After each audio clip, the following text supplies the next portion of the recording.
So it has been a very long time since I have messed with this one. This is the first Uzi that I bought. It's a Century Arms, and the issue that I was having with it was basically every feeding issue you could ever imagine. And yeah, that thing has a stupid, ridiculously long 16-inch barrel. But I was having every feeding issue you could imagine. Failure to extract, failure to feed, failure to eject. So what I did was, on this other one that is also a Century Arms receiver, but you can see, hold on. You can see in there, you see that serial number? Hold on, let me very carefully state this before YouTube gives me a strike and takes this channel down.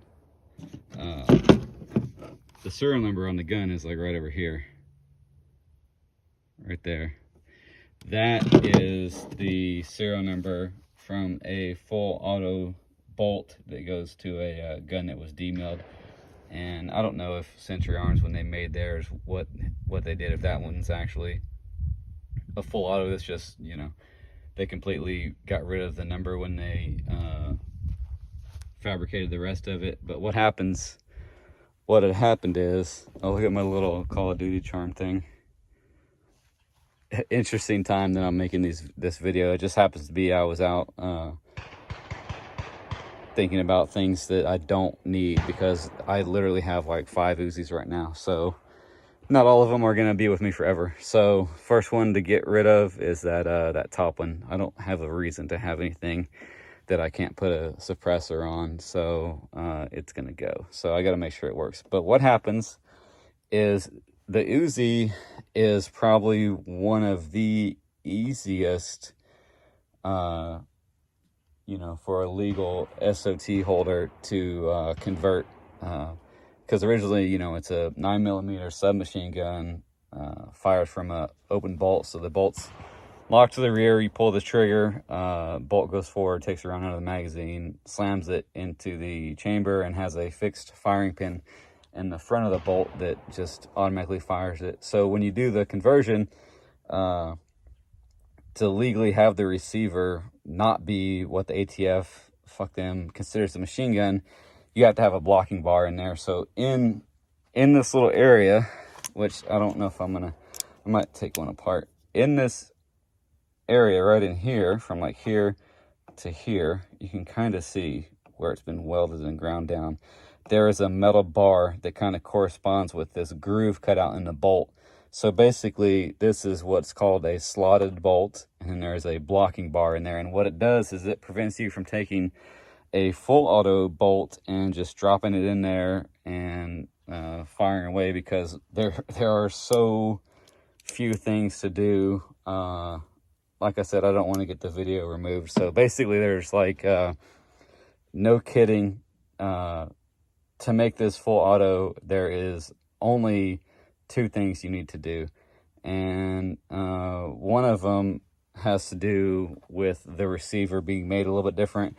And then another one of them has to do with what some of us Uzi nerds call the lower. Because this pin comes out, and that's the lower. So the lower that's on a full auto is different than the semi-auto. You can see how this one, oh yeah, this thing weighs like 10 pounds too. So you see how this one has the Hebrew and the all the way forward slot, which would say, I don't know, full auto is gone, and the selector will only go to safe and semi.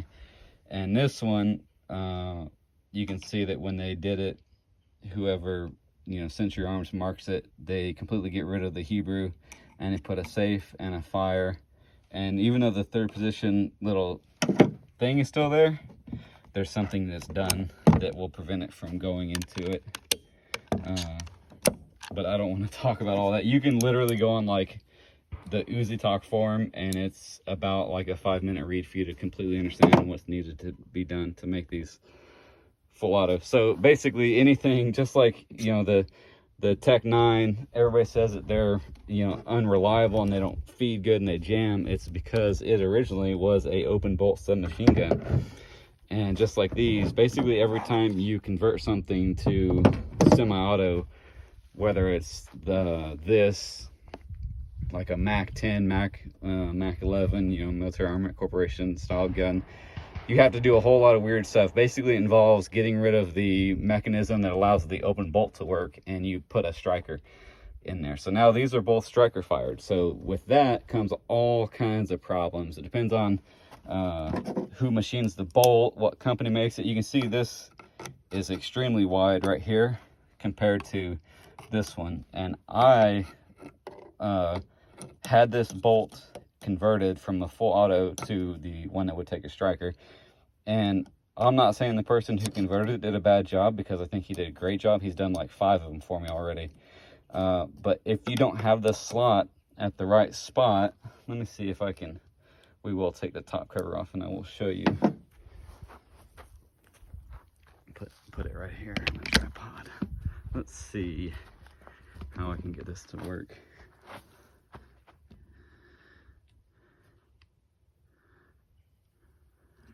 All right, so what happens is this slot in the bolt also sucks because now I can't even see what's getting recorded.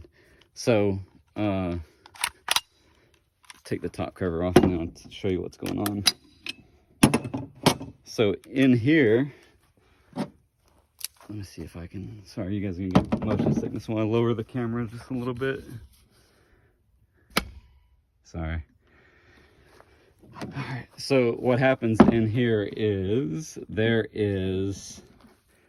this top spring is the factory recoil spring, and the only thing different between this one and the full auto one is there's a little block back here that you basically break off of it and you put a buffer in here so the bolt doesn't hit. So here's the blocking bar. I know you can probably barely see it. Let me see if I can hold this. It's so heavy. That's the blocking bar. So if that bar sits up in there too high or too low, it's going to rub and create friction on the bolts, and then you're going to have a issue with the bolt not wanting to cycle freely. So basically what you have inside of here, I know my arm is blocking everything. So here is the striker and the firing pin. And what happens is when you pull the trigger, see down in here, these two little, only one of them actually is needed anymore, because that, the way that this works is the striker is only on that side. The feet that stick up, the sear, only engages that one side. So when you pull the trigger, you can see it drops down. So what that does is you cock the striker while it's inside of the bolt.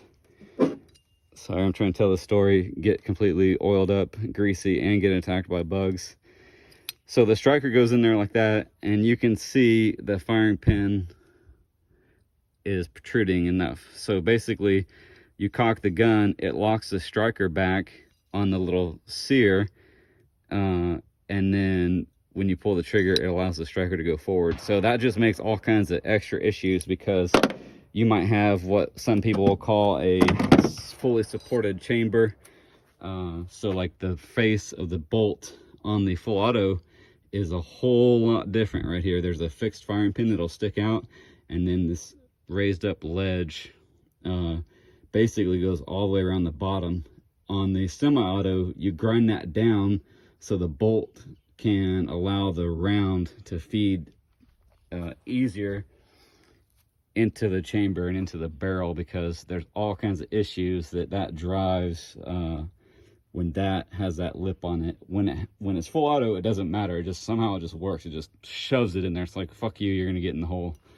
So the problem that you run into is doing all that, and then this is the top cover. So you gotta do a few modifications to these to make it full auto. Basically just remove a little spring that's in here, and then there's a ratcheting mechanism, and then you get rid of that, and basically this thing can work for semi-auto. So there's all kinds of things, all kinds of issues, and there's a few I'll try to drop a link in the comments or in the video description. There's all kinds of videos of people that can talk better and are more knowledgeable about how to make one of these work if you have issues. But basically, there's so many things from how your feed ramp is, because the feed ramp for the full auto is different than the semi-auto, how the feet are, how the blocking bar is, the amount of material ground off, because you have to grind this part of the bolt to make it semi-auto, because before there wasn't a striker sitting here, so that bolt was actually built up all the way right here too. So between all these surfaces that all have to mate together and have very, very, very close tolerances, it can just be a pain in the ass to get one of these to run good. And to even throw another wrench into that close tolerances, what you really have to worry about is these don't really have, so this is what you would call the Model A. This is like the first generation. This doesn't have anything to stop an out of battery. So basically, you can fire this gun without the bolt being all the way forward. The Model B kind of has a little dingus that's on the bolt that kind of fixes that. This doesn't. So the other thing that can be really crappy about this, minus it having an out of battery, is it depends on the tolerance of how everything's put together and how everything's machined. But if your bolt sits too far up in here and allows that the foot of the striker to release, you know what I'm saying, like if it's sitting too far up in here, because this bolt is actually contacting the top cover the whole time it's in there, if it's too far up, it can actually allow the striker to just release by itself without you even touching the trigger. So there's just a million different things that make these extremely difficult, and you can read online about solutions. Like I said, I'm not that knowledgeable. I've only worked on these two, even though I have like a few more at the house. It's a slow process, learning what to do, getting stuff done. But immediately when I started having issues with this one, I was like, okay, I'm gonna grind down a huge chunk of that channel where the blocking bar goes and make it where it will fit a whole lot smoother. And I don't think you can see it from in there, but basically as you cock it back, that slot is allowing the bolt to go all the way back. So I widened it up, made it huge to kind of eliminate any issues. So I have regular 115 grain in here. I think that's just Winchester, but I brought some Federal 147 grains. But I'm gonna try first in the 16-inch Bastard Ugly thing. I'm gonna try the obviously I can't put a suppressor on it. I can't like legally throw, even though it's so easy. Let me show you how easy it is since we're doing this. This is how easy it is to get the barrel out. So you just push this thing that locks the barrel nut, unscrew the barrel nut, take the barrel right out, line it back up. This one has a 3-lug on it, so I can't actually physically look in there and see. I have to tell it audible, because it has a little half moon down there that's in. Tighten that barrel nut up and just let go of that paw, and she's good to go. Here you hear the striker go forward. All right. Kind of forgot what I was saying between getting ate up by bugs and just dying of heat in general. But gonna throw some rounds through the, so even though it is super easy just to take that barrel out, I think that barrel's like 8.5 inches, maybe 10 inches, and put it in this gun. Obviously that's illegal. This came as a rifle, carbine, whatever you want to call it, from the factory. So it can't be converted to a pistol, but this one came just as a firearm. So the receiver's just a receiver. You can do whatever you want. make it into a pistol or build it into a rifle, but there's no reason to have a to me, there's no reason to have that 16-inch barrel on there, especially if you would imagine how that would look like if you want to get that can, because my can is huge. That's made for full auto to quiet it down because of the huge volume. So I mean, that would be so stupid to have that way out there. There's no point. So I mean, yeah, you could SBR it, but that's such a pain in the ass since the it's so easy. I don't know. Have they figured out the brace thing? Fuck them. All right, let's get a few rounds on target, see what happens. Throwing some earplugs.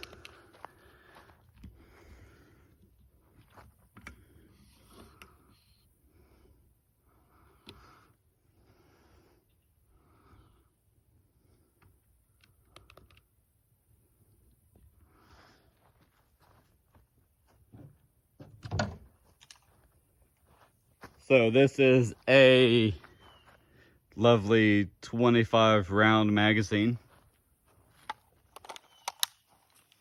And let's see if we can get one in the chamber. Oh yeah. Oh, it felt kind of weird. We're gonna do that again. Hold on, take the mag out.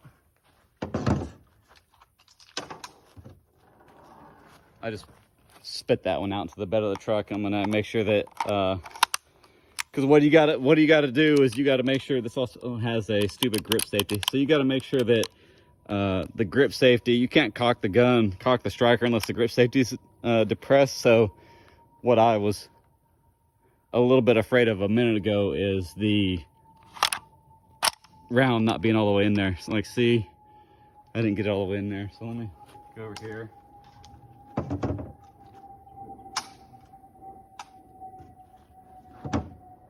Go. So we got one round in the chamber. I'm gonna physically look in there and make sure that thing's all the way closed. I mean, even if you have it out of battery, this is a chunky gun. So as long as your finger is really far down there, there ain't a damn thing gonna happen to you. Not with 9mm. So got a round in the pipe.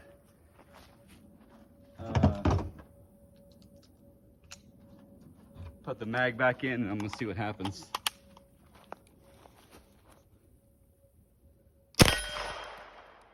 Not bad. And it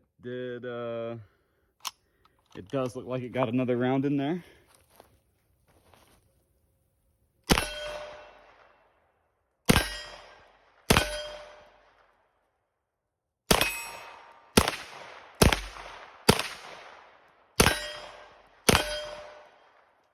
Yeah, that looking through the factory sights on these suck.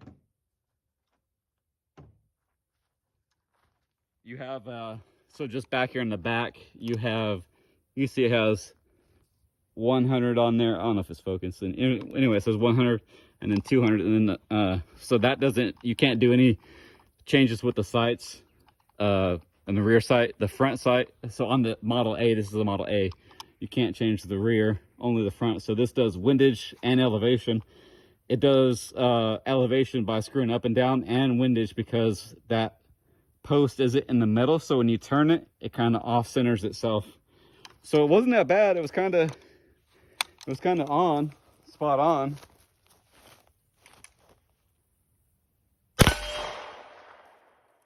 Yeah, this hold on, let's see if let's drop that striker. Yeah, this is what happens when you have a beard. Not only is it like you're getting pubes in your mouth 24/7, but then you shoot stuff like this and it just rips out your hair. It's annoying. All right, so that thing's working good. Let's try a few of these supersonic through the other one with the red dot that I just put on there. Oh, so that's a B&T. I'll try to put some pictures in the end of the video. That's just a cheap Romeo Zero sight with a B&T front sight post mount. So you take the front sight out and you screw that thing in there and you can put a little red dot on it. All right, let's see how this is. I haven't shot it with the sight on, so it's not It's not like I zeroed it or anything. Decent though. The only thing that sucks is you really gotta see how good the safety works. All right, so you really, it seems like I really had to get a good cheek weld. You're not going to get a good sight picture, because to get a cheek weld, even with this brace, when you look through there, it's easier to look through the rear sight and where the front sight would be. But with this dot on there, it's like, seems like I have to look way up here, and then it kind of looks like I'm looking at an angle. But from just a little crappy 5 yards, or however far away that is, it's pretty decent. Oh, that brace is so weak. All right.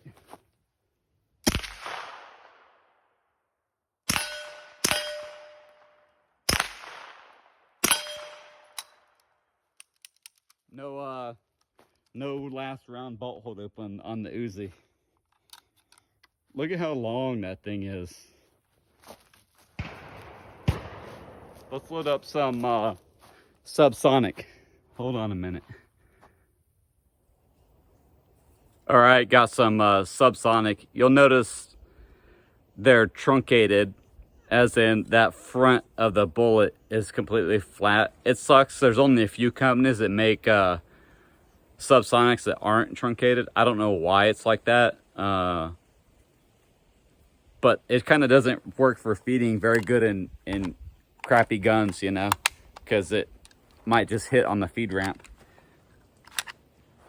I think that one went. So this should be pretty quiet, but the bolt bouncing back and forth in the receiver makes such a crazy noise. I still wear earplugs just because it's like metal on metal right in your ear, right next to your ear.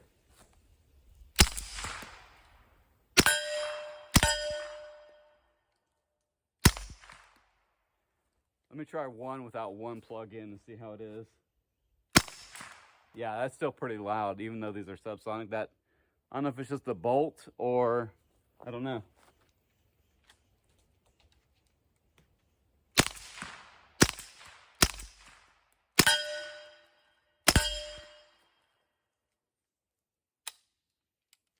Oh yeah, I only loaded 10 rounds. Ugh. Oh, but we have a, hold on. We got a, let me grab the camera so we can actually look at it the right way. Hold on.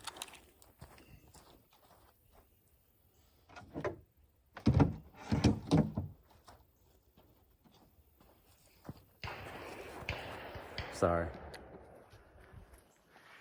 So, if you look down in there, let me see. Oh my gosh, it's gonna be so hard to film. Sorry, you're gonna look upside down. You can see the round didn't get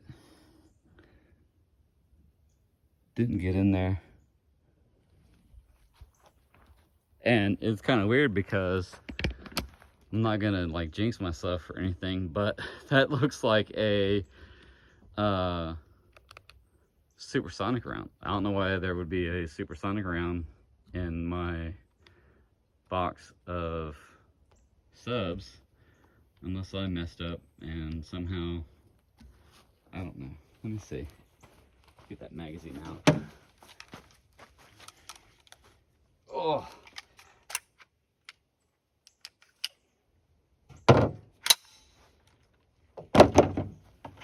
So what did I do? Let's see what I did.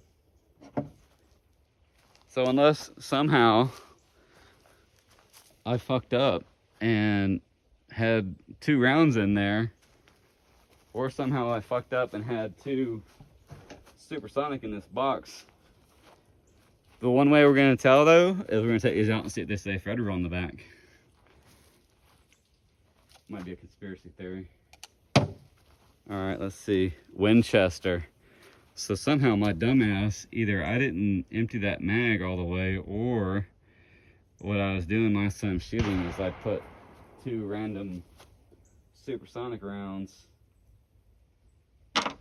into a container of subs. That's what happens when you get old. All right, so I'm gonna load up some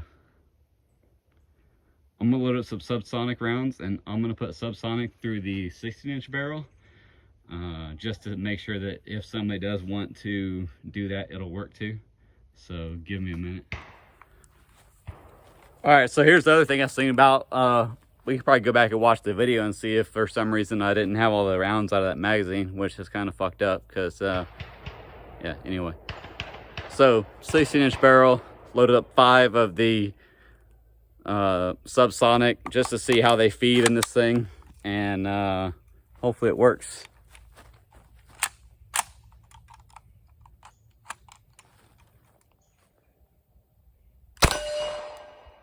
I think that one was obviously pretty decent.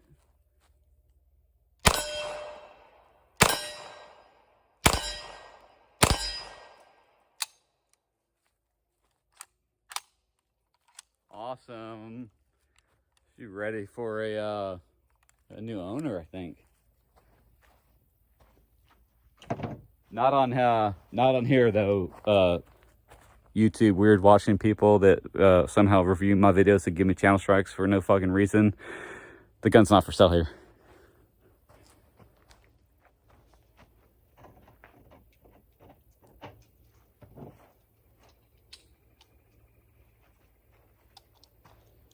All right, so I'm gonna load up 5 subsonics, and then those 2 random supersonics.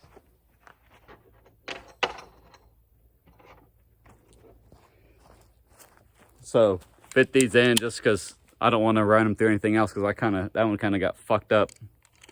The Uzi doesn't fucking care though. This thing's a beefcake. So here we go.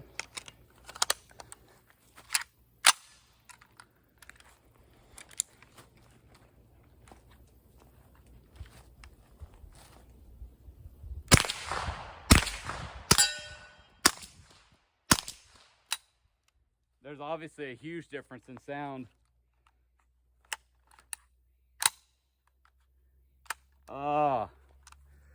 This when this mag gets low, like there's only a few rounds in it, it just does not want to feed. I brought another one, but I don't want to dig it out. Yeah, there's 2 in there and it just won't feed. Won't feed those 2. We'll cheat it. I'm gonna cheat and put 2 more in there because I really wanted to get that 5 shots out for some reason. All right, here we go again. Oh, it didn't feed. You son of a biscuit. You see it in there? All right.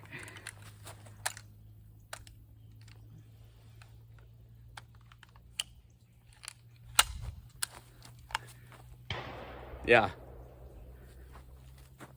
I mean, just these mags are old. You gotta think that, I think the Uzi was designed in like 1957. I doubt these are that old, but this is an actual original Israeli mag. So it's kind of probably seen some wear and tear. Oh. I think part of the issue is those truncated flat nose bullets. They just do not, you can see it's just kind of, I mean, you can't see because there's not enough light in there. I'm gonna cheat.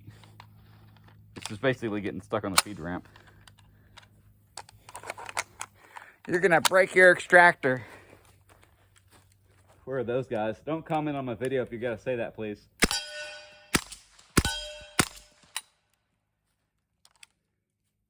Fed all of them. I don't know how.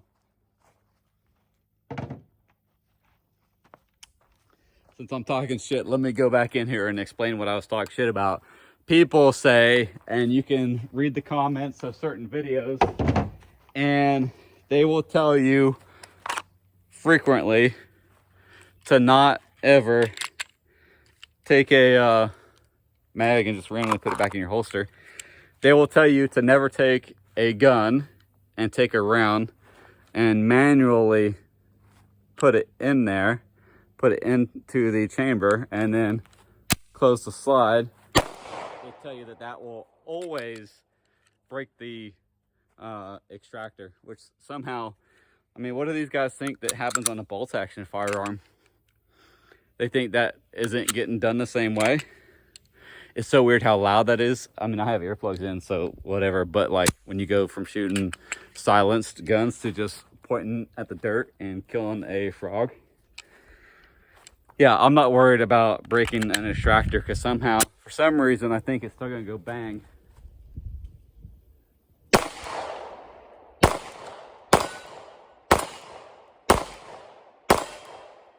Still goes bang. All right, sidebar is almost over. Look, let's do another one. I think the only thing you should worry about when you do that is if you put it in there, okay, so now it's in the hole. If you barely put that slide forward, it's out of battery. See, the slide is not all the way forward because what's happening is that extractor is having a hard time of springing out to go around the little rim of that cartridge. So what you do is, if you are going to do this and put it in there like that, take it, drop it in, and don't like be a weirdo and ride the slide forward. Just send it forward and miss your target.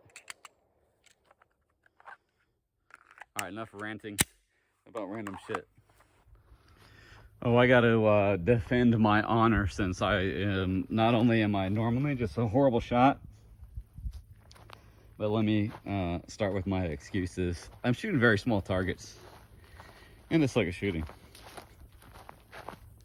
When I say very small, like this one, I want to say it is 33% of the whatever. I mean, the sticker's gone because I shot the crap out of it, but I mean, look at that thing.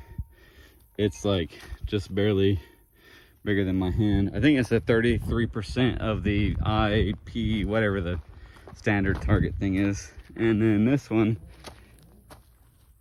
it's a little bit bigger, but not by much.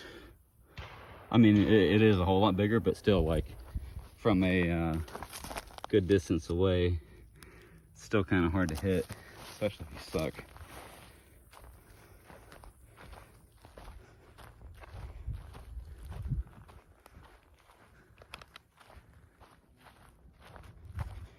Sorry, I'm trying to pick up all kinds of brass.